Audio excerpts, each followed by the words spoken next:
Beautiful word, isn't it? We've been mistreated very badly by many countries. The tariffs are going forward. Depuis plusieurs semaines, Donald Trump menace le Canada, le Mexique, l'Union européenne ou la Chine. Il envisage de surtaxer certains de leurs produits vendus aux États-Unis.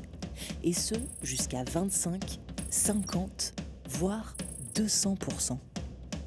Premier objectif, économique. Making America rich again and making America great again. Deuxième objectif, forcer la main à des États sur des sujets qui n'ont rien à voir avec le commerce, comme l'immigration à la frontière mexicaine ou le trafic de fentanyl. Le président américain ajoute quand même une petite mise en garde. There'll be a little disturbance. Problème, les Little disturbance. pourraient en fait être beaucoup plus que des... Little disturbance. À tel point que selon le Wall Street Journal, qui est tout de même le premier journal économique des États-Unis, cette guerre commerciale serait la plus stupide de l'histoire. Tous les économistes sont d'accord pour dire que c'est une catastrophe. Une entreprise vend une marchandise aux États-Unis. Sauf que, pour la laisser entrer, l'État américain lui ajoute une taxe. C'est ça, un droit de douane.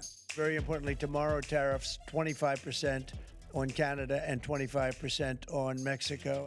25% de droits de douane, ça veut dire que tous les prix vont augmenter. Ça veut dire que l'inflation va augmenter. Il ne faut pas oublier que les États-Unis, là, ils sortent de 2 ou 3 ans d'inflation qui ont fait très mal. On dit même que si Trump a remporté les élections, c'est à cause de l'inflation. C'est un gros problème politique, l'inflation. Si les prix augmentent, ça touche les plus pauvres. Parce que les plus riches, ils ont de quoi amortir la hausse des prix. Les plus pauvres, quand les prix augmentent, ils doivent dépenser moins et donc consommer moins. Et ils ne sont pas contents. Et cet impact, des économistes commencent déjà à le calculer. Selon cette étude, l'augmentation des droits de douane va coûter entre 1 400 et 1 600 euros par an aux ménages moyens américains. Deuxième problème, ça risque aussi de coûter cher aux entreprises américaines. Les entreprises aujourd'hui, c'est plus comme au 19e siècle, par exemple Ford, qui pouvait trouver tous les composants qu'ils étaient achetés fournisseurs aux États-Unis. Maintenant, les chaînes de valeur, elles traversent des dizaines et des dizaines de pays. Donc, le Ford d'aujourd'hui, il doit importer 50% de ses pièces d'Asie, par exemple. Ça veut dire que tout ce qu'il achète va coûter plus cher.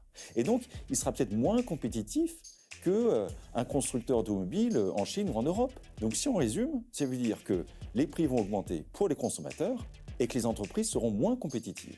C'est pour ça qu'on peut dire qu'imposer des droits de douane de 25%, c'est stupide, c'est un peu comme se tirer une balle dans le pied.